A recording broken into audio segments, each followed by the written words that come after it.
existe, lorsque tu crois que Dieu existe, c'est alors que Dieu deviendra ton rémunérateur. Mais si tu ne crois pas, Dieu ne deviendra jamais ton rémunérateur. Parce que tu n'as pas la foi. Et ceux qui les cherchent, on cherche Dieu dans sa présence. Il faut que ceux qui s'approchent devant Dieu,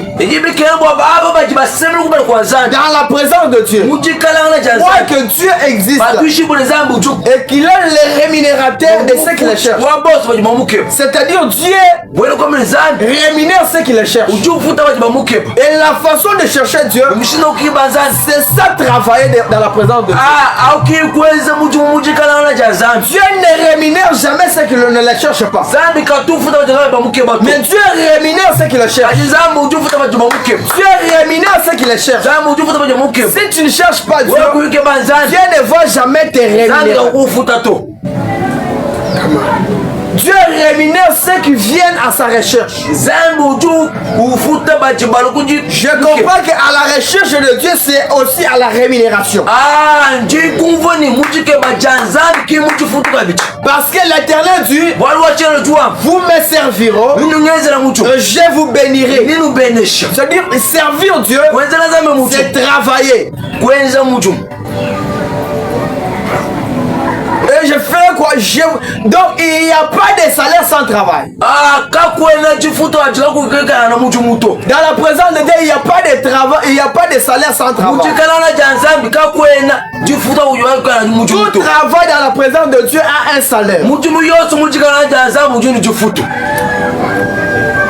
C'est quand tu chercheras Dieu que Dieu te rémunérera. Si tu ne cherches pas Dieu, Dieu ne va pas te rémunérer. Il faut chercher Dieu.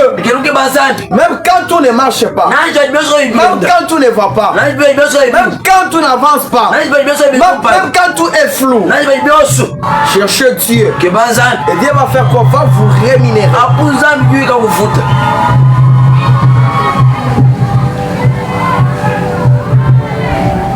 Il faut avoir la foi. Croire à l'existence de Dieu.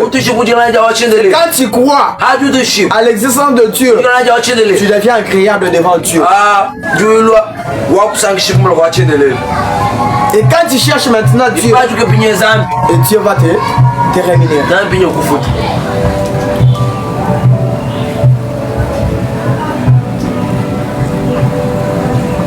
Donc la foi, la foi dans un homme, c'est pour devenir, ce n'est pas pour être rémunéré, mais c'est pour devenir agréable. Lorsque tu as la foi, Dieu est heureux de toi. Dieu est content avec toi. Donc lorsque tu as la foi, Dieu est content. Mais ce n'est pas pour te rémunérer. Tu seras rémunéré lorsque tu vas chercher Dieu. C'est comme ça les Écritures.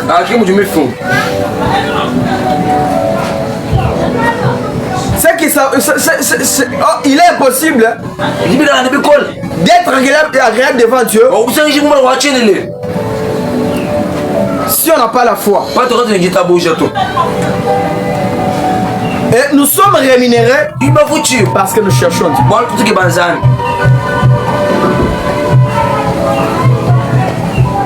Nous devons chercher Dieu. Nous devons chercher Dieu. C'est ça, travailler. Oh, il n'y a pas d'autres endroits pour chercher Dieu. Ce n'est pas dans sa présence. On cherche Dieu dans sa présence. Ce n'est pas venir ici que nous sommes venus dans la présence de Dieu.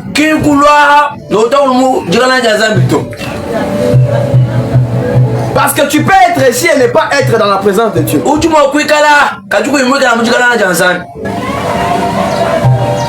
Tu peux venir ici, aller même dans les montagnes, mais pour ne pas être dans la présence de Dieu. Et tu dis que tu es parti chercher Dieu. On cherche Dieu non pas dans des montagnes mais dans sa présence. Si tu dis que je vais à la montagne, c'est-à-dire que tu dois être rassuré que je vais dans la présence de Dieu.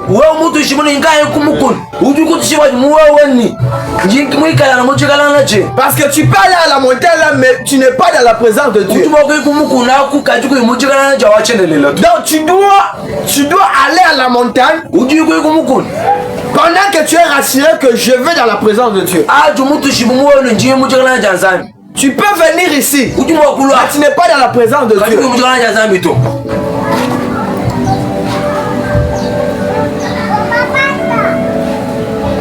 On cherche Dieu, non pas à la montagne, non pas dans des retraites, ni dans des veillées, mais dans la présence de Dieu.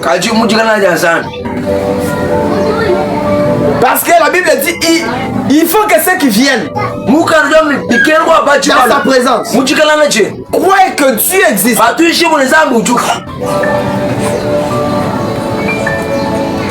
Chercher Dieu dans la présence de Dieu, c'est quoi? Se venir avec ton esprit, avec un objectif. Tu dis je vais pour prier Dieu. Mais quelqu'un quitte sa maison, il vient, il n'a pas l'esprit de la prière, il n'a pas l'esprit du culte, il n'a pas l'esprit d'adorer Dieu. Et tu dis que tu es venu à la présence de Dieu. Pas dans la présence de Dieu. Entrer dans la présence de Dieu, c'est venir avec son esprit dans la présence de Dieu. Parce que nous pouvons venir ici, dire que nous sommes dans la présence de Dieu, pendant que nos esprits sont ailleurs, nous ne sommes pas dans la présence de Dieu. Pour être totalement dans la présence de Dieu, il faut venir avec son esprit, son âme et son corps. Quelqu'un d'autre ne peut pas être ici, mais il est dans la présence de Dieu là où il est là.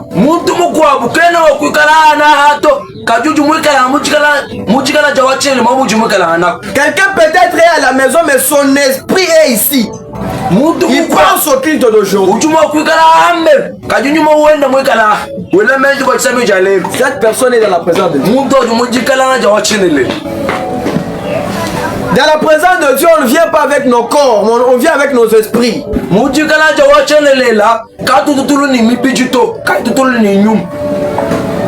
Nous venons avec nos esprits, avec notre âme.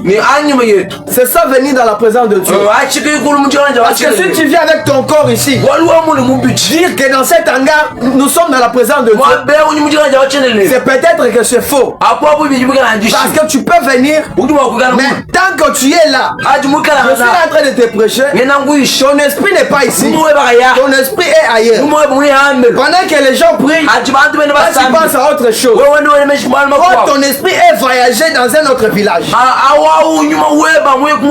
peut-être ton esprit est à la maison, en train de penser à telle autre chose.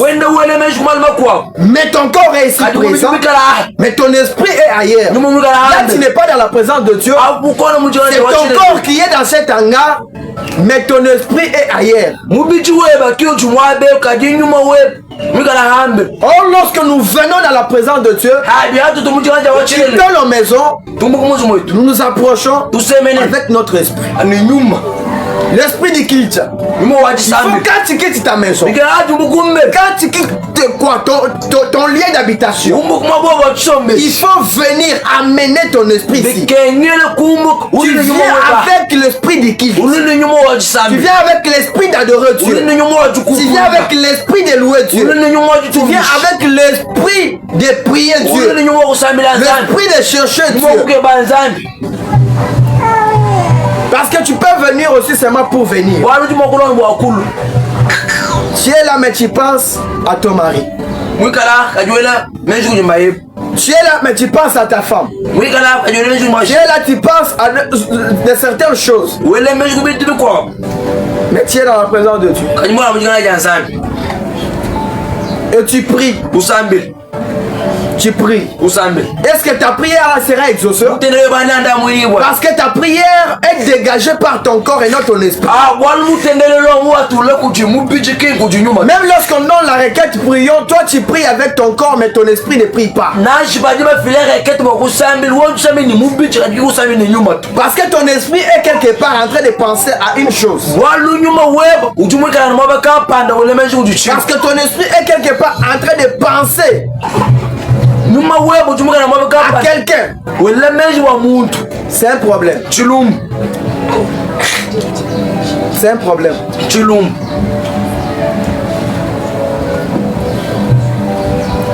Et là, cette prière que tu peux en train de faire, c'est une prière qui est dégagée par ton corps. Et toute prière dégagée par le corps, c'est une prière charnelle. Dieu ne chose pas de prière charnelle. Parce que lui-même est esprit. Il exauce des prières qui sont faites par l'esprit.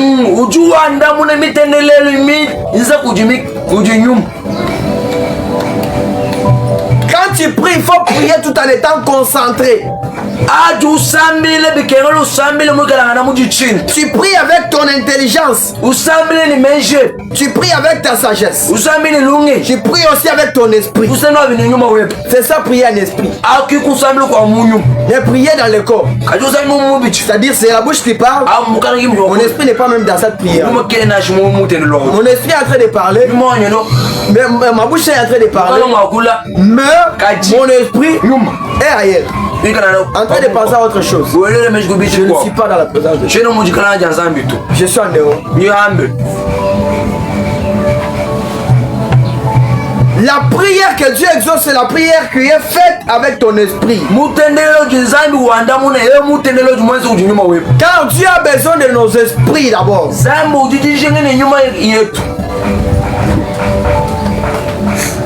Tu pries, mais ton esprit n'est pas dans la prière. C'est une prière charnelle. Pourquoi plusieurs prières ne sont pas exaucées?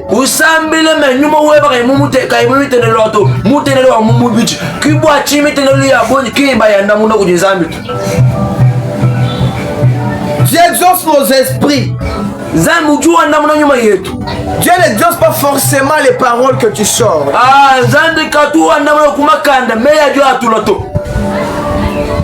Mais Dieu exauce les paroles que l'esprit sort.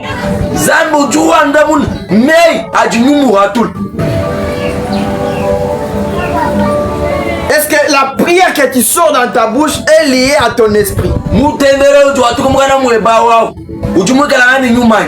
Est-ce que cette prière est liée à tes pensées? Pour ça, tu sors seulement des paroles pour sortir.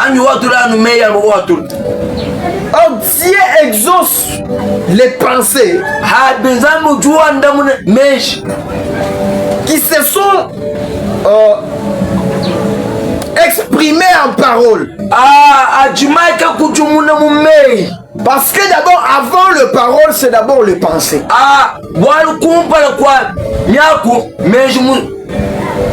C'est d'abord les pensées. Avant d'abord les paroles, ce sont les pensées. Est-ce que la prière que tu sors dans ta bouche, c'est la même prière qui est dans tes pensées? Parce que tu sors des paroles, et dans tes pensées, tu penses à ce que tu as laissé à la maison. Tu penses à ton chéri. Tu penses peut-être à ta parcelle.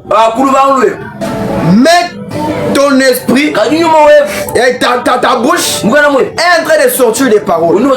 C'est-à-dire ces paroles-là sont vaines, sans valeur. Dieu n'exauce pas ça.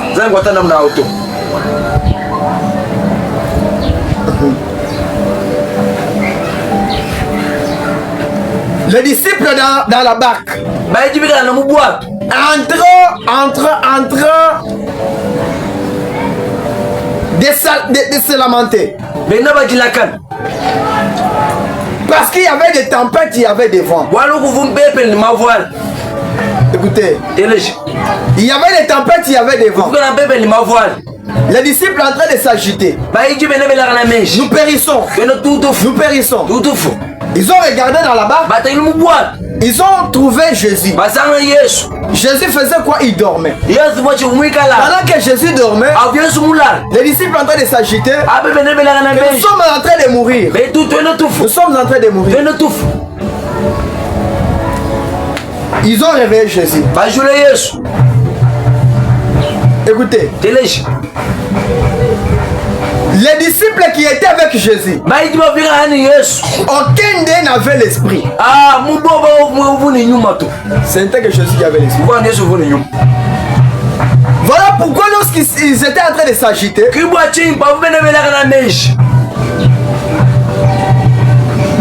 il n'a pas eu de calme.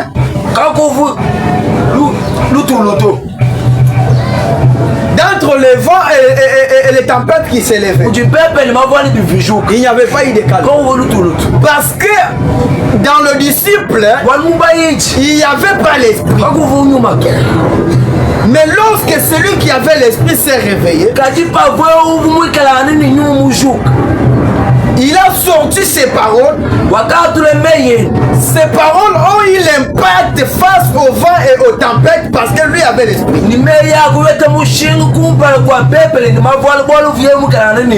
Mais regardez les disciples qui n'avaient pas l'esprit, lorsqu'ils s'agitaient, ils parlotaient, aucun impact ne s'est produit face aux tempêtes et au vent.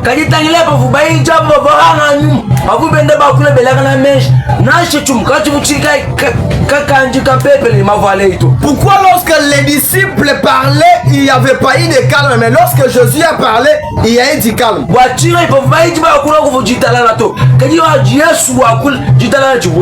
que le parole des disciples n'était pas accompagné d'un esprit. Mais les paroles de Jésus ont été accompagnées par un esprit. C'est pourquoi lorsque Jésus a parlé, l'esprit a accompagné les paroles et il y a eu du calme. Mais lorsque les disciples parlaient, il n'y a pas eu du calme. Parce que leurs paroles n'étaient pas accompagnées de l'esprit. Or, toute parole qui n'est pas accompagnée de l'esprit n'a pas de valeur, n'a pas d'impact. Pour que la parole possède un effet, il faut que cette parole soit accompagnée de l'esprit.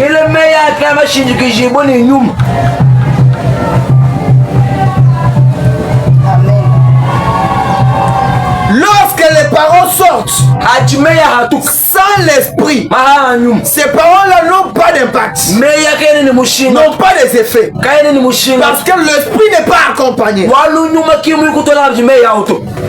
Quelqu'un ne comprend pas. Je rentre en Genèse.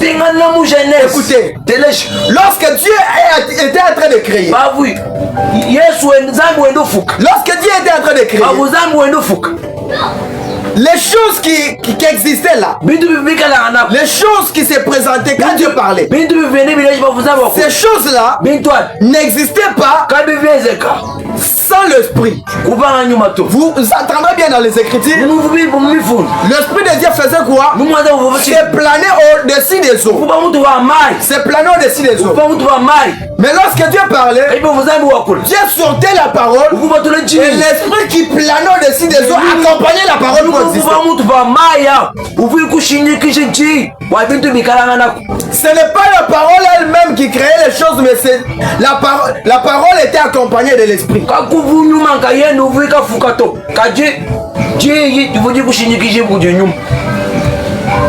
C'est-à-dire l'esprit qui était au-dessus des eaux là accompagnait le parole que Dieu sortait que la lumière soit, l'esprit accompagne et la lumière fit.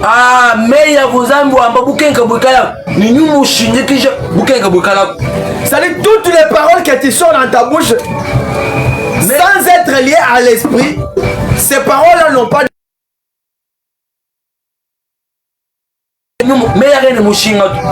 Même quand je suis en train de prêcher ça, pour que ces paroles aient des effets, aient des impacts, ou soit tu touches les cœurs, c'est parce qu'il y a l'Esprit de Dieu qui accompagne. Si l'Esprit de Dieu n'accompagne pas ces paroles seront sans effet, elles seront aussi sans impact, sans autorité. Les paroles possèdent les autorités. Elles possèdent les effets. C'est lorsqu'elles sont accompagnées de l'esprit. Je prie ce matin que toutes tes paroles que tu déclares sur ta vie soient accompagnées de l'esprit de Dieu pour se réaliser. Parce que la parole sans esprit ne donne jamais la vie. Pourquoi la parole sans esprit ne donne pas la vie? Parce qu'on comprend que la parole, c'est juste un ordre qu'on donne, mais pour que l'ordre soit exécuté, il faut qu'il y ait une force pour intimider cette parole.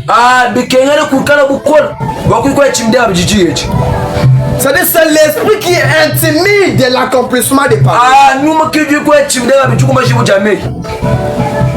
C'est pourquoi vous verrez qu'il y a la parole de Dieu et il y a aussi l'esprit de Dieu. Pourquoi il y a tous les deux? C'est parce que quand la parole sort, l'esprit accompagne et il y a des effets qui se produisent. Il y a des miracles qui se produisent. Pourquoi Jésus, lorsqu'il a parlé au vent et aux tempêtes, les vents et les tempêtes se sont calmés? Parce que celui qui s'était réveillé ne s'était pas adressé au vent et aux tempêtes comme un homme, mais il s'était adressé aux tempêtes et au vent comme un Dieu créateur. Et lorsque Jésus a parlé, l'esprit a accompagné directement le parole. Et il a dit calme. Mais lorsque l'esprit et lorsque les paroles des disciples sortaient, elles n'étaient pas accompagnées de l'esprit. Voilà pourquoi ces paroles n'avaient pas d'impact et n'avaient pas des effets. Parce qu'elles étaient sans force. Or, lorsque même on maudit quelqu'un, pour que ces malédictions-là aient des effets, c'est lorsque les paroles de la malédiction qui sortent là sont liées à l'esprit de celui qui les déclare.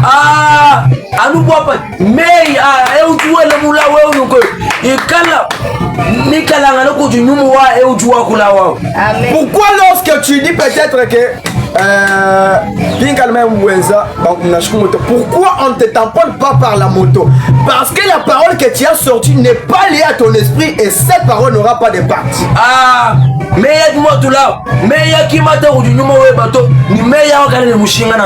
si ces paroles-là sont liées à ton esprit, ces paroles-là auront déjà l'impact.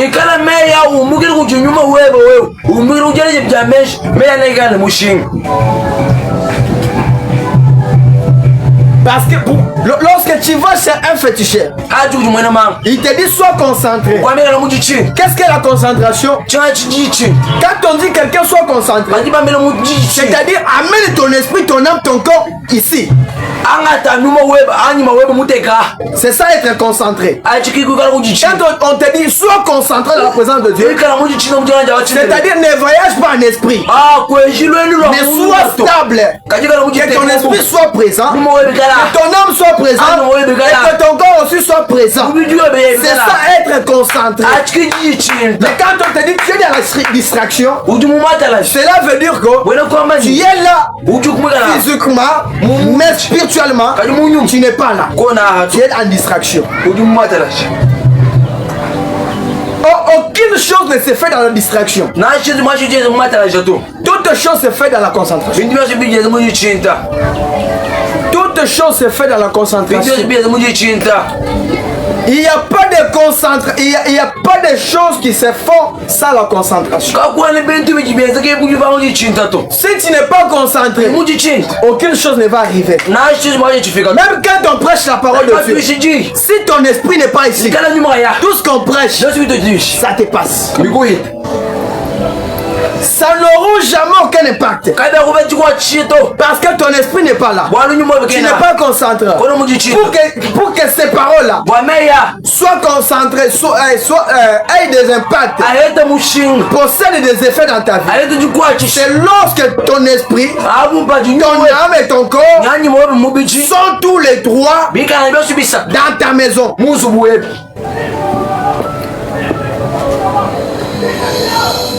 Mais lorsque tu parles, ton esprit n'est pas accompagné dans ce que tu parles, il n'y a pas des effets. Parce que Dieu exauce les prières qui sont spirituelles. Quelqu'un d'autre dira quelles sont ces prières spirituelles. On fasse des prières en esprit.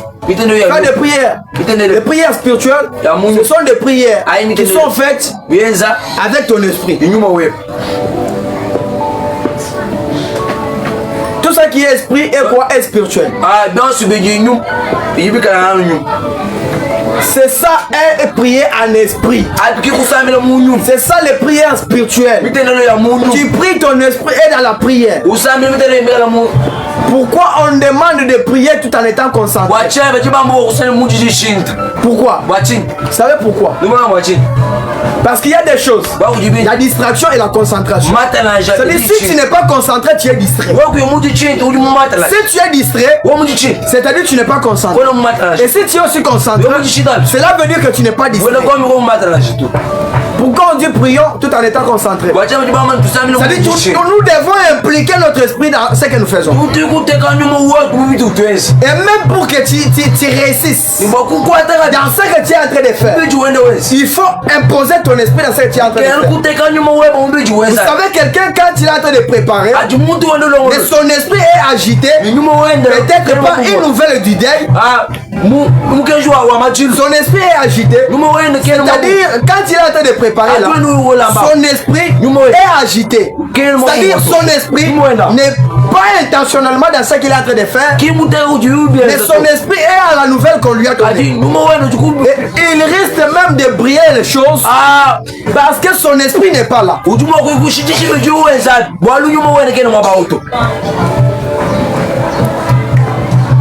Je ne sais pas si je suis en train d'expliquer bien la parole. Lorsque quelqu'un prépare, il est en train de préparer. Il préparait bien. Tout son esprit était dans ce qu'il était en train de préparer. Mais on lui a annoncé une mauvaise nouvelle. Directement son esprit commence à s'agiter. Son esprit peut voyager directement, commencer à imaginer ce qu'on lui a donné comme nouvelle. Et pendant qu'il est en train de préparer, son esprit est déjà voyagé. Et lui est là. Il est resté avec son âme seulement, avec son corps. Il peut brûler même les choses. Ou soit quelqu'un est en train de préparer, mais il navigue le téléphone. C'est-à-dire son esprit est concentré sur son téléphone. Et non sur ce qu'il est en train de préparer. Et il risque même de brûler les choses. Parce que son esprit n'est pas concentré dans ce qu'il est en train de préparer. Mais son esprit est intéressé beaucoup plus au message qu'il est en train d'envoyer.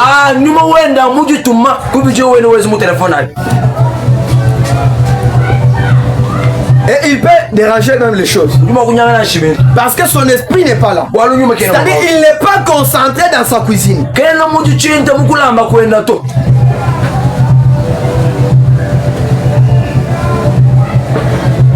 C'est pourquoi même dans ta vie, lorsque tu fais bien, tu veux bien faire les choses, tu veux accomplir un projet, tu dois impliquer même ton esprit dedans. Pour bien le faire. Pour que quelque chose puisse réussir, il faut l'accompagnement de ces trois types. C'est-à-dire l'esprit, l'âme et le corps. pour que quelque chose ait quoi, une réussite, il faut accompagner cette chose-là de ces 3 types. Ton esprit, ton âme et ton corps. Quelqu'un autre n'a pas encore compris. Je vais descendre avec un autre exemple. Quelqu'un est dans la salle. On est en train d'enseigner. On enseigne. L'enseignant est devant. Il est en train de donner la matière. Mais l'élève qui est dans la salle, là, son esprit n'est pas dans cette salle. Son esprit est ailleurs. Malgré que l'enseignant peut expliquer. À la fin de la matière, vous comprendrez que l'élève là n'a pas compris la matière. Il était présentement dans la salle. Pendant qu'on enseignait, il était là. Qu'est-ce qui a amené que cet élève ne comprenne pas la matière? Parce que lorsqu'on enseignait, son esprit n'était pas dans la salle. Son esprit était ailleurs. Voilà pourquoi il n'a pas compris la matière.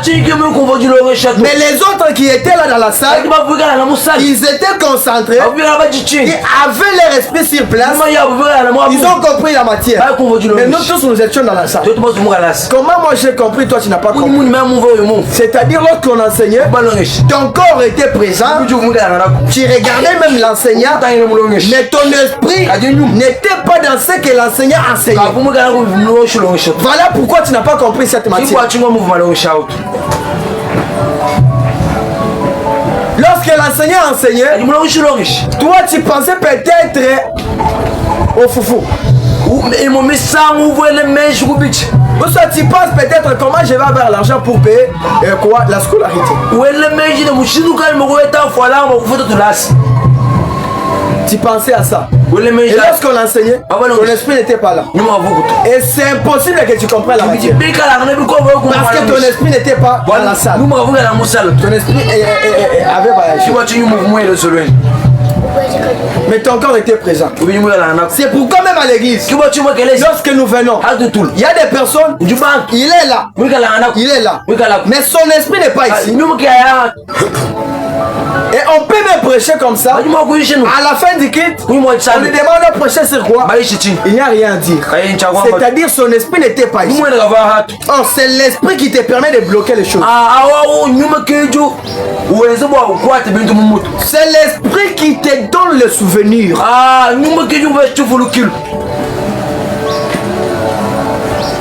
Si l'esprit n'est pas avec toi, les gens que vous comprenez sont des fous là. Leurs esprits ne sont pas avec eux. Ils sont restés qu'avec l'âme. C'est pourquoi ils respirent. Et c'est problématique de retenir même quelque chose dans sa tête. Parce qu'il est fou. Mais pourquoi il devient fou? Quand quelqu'un est fou, c'est-à-dire son esprit n'est pas avec lui. Et il ne peut pas retenir même des choses dans sa tête.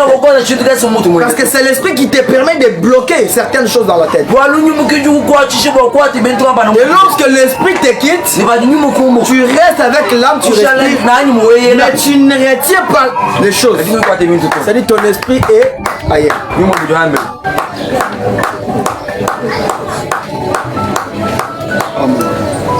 Ce matin, je déclare dans la vie de quelqu'un que Dieu te donne la capacité de vivre avec ton esprit, de faire les choses avec ton esprit, d'accomplir les choses avec ton esprit.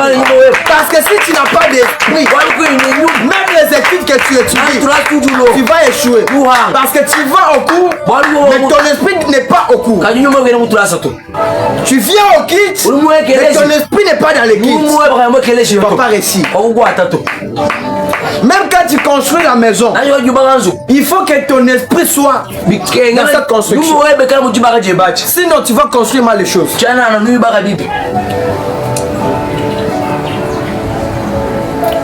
Même tel que je viens ici, je viens tout en étant préparé spirituellement, moralement. Si je viens seulement ici, mon esprit n'est pas avec moi, je ne vais pas bien prêcher. Quand je suis ici, c'est parce que mon esprit est avec moi que je suis en train de prêcher. Voilà pourquoi il y a des communications. Je suis en train d'être de communiquer. Ouais, je descends dans ça, je quitte dans ça, je vais dans ça. C'est parce que mon esprit est avec moi. C'est l'esprit qui donne des connexions.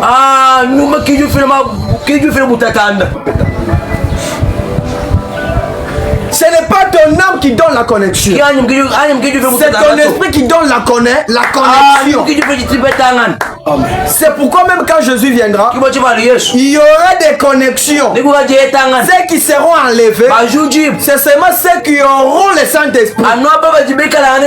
Et c'est ce Saint-Esprit-là qui va se communiquer avec Jésus. Et il y aura, c'est-à-dire une contraction. Une attiration. On t'attire. Et tu es enlevé. Mais celui qui n'aura pas d'esprit ne sera jamais attiré. Ce sont les esprits qui créent des connexions.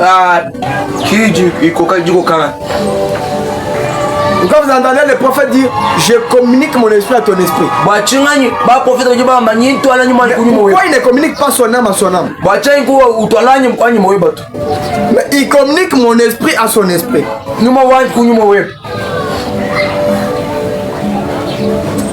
Les esprits séparent. Les esprits se communiquent. Les esprits se conversent.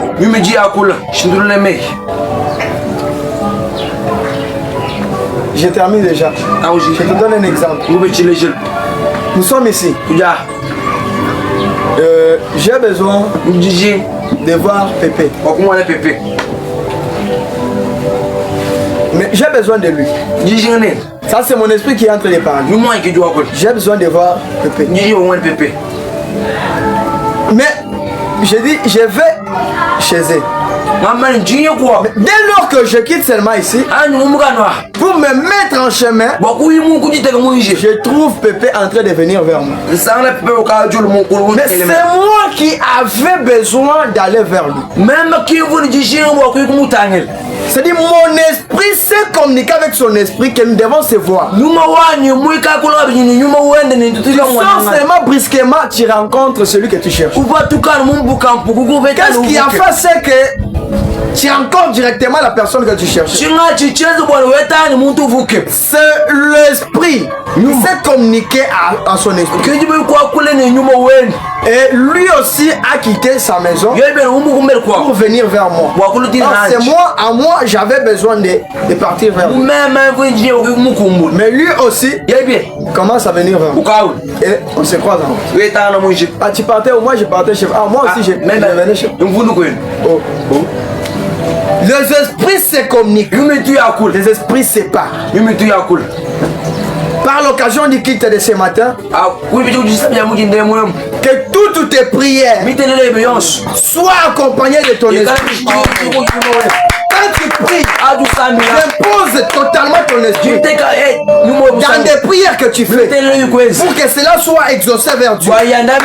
Dieu exauce les prières qui sont spirituelles. Dieu exauce les prières qui sont spirituelles. Et Dieu n'exauce jamais des prières qui sont charnelles. Les prières qui sont spirituelles. Les prières que tu as fait avec ton esprit. Que tu as fait avec ton âme. Ce sont ces prières que Dieu exauce. Mais des prières que tu as fait avec ton corps, ces prières n'ont pas d'impact. N'ont pas d'effet.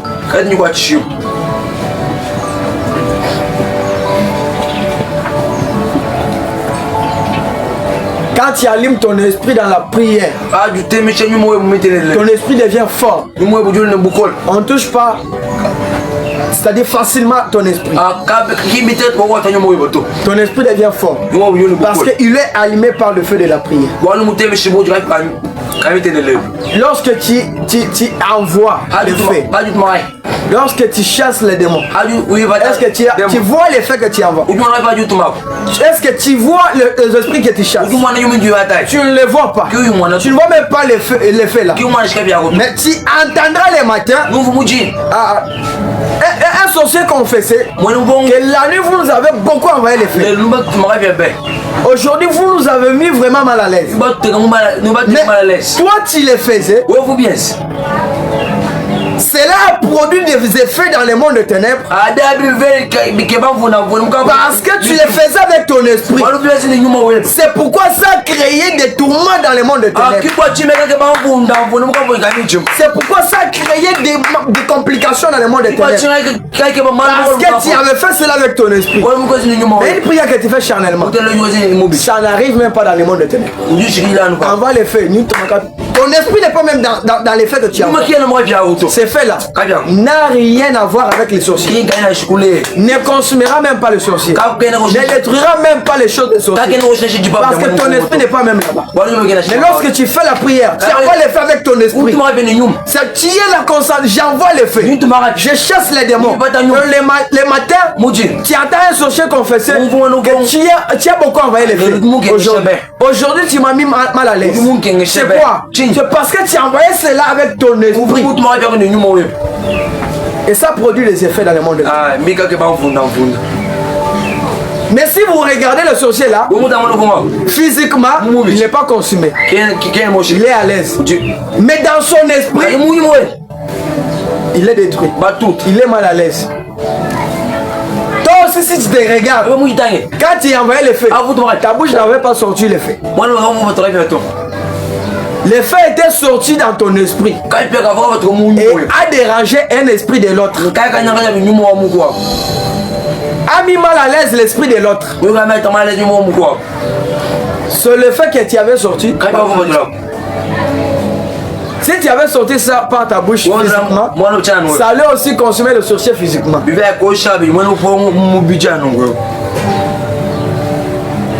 C'est pourquoi notre combat, la Bible dit, on ne lutte pas contre la chair, mais contre les esprits célestes, contre les démons. Les démons sont invisibles, mais nous combattons.